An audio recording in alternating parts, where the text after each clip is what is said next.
અને અમારા ડોસલા પર લાડુ પાડી પાડી મરી ગયા કે હિન્દુ મુસલમાન કચ્છમાંથી પહેલાથી એક હતા છે અને રહેશે. કોઈના બાપની તાકાત નથી, કોઈના બાપની તાકાત નથી કે હિન્દુ અને મુસ્લિમને અલગ કરી શકે.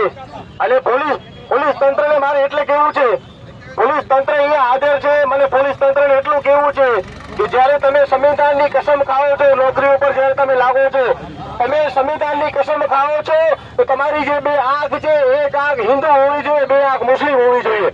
અને સૌથી પહેલા પોલીસનું કર્તવ્ય એ છે કે પોલીસ છે ને પ્રજાને તોડવાનું કામ નહીં, જોડવાનું કામ કરે.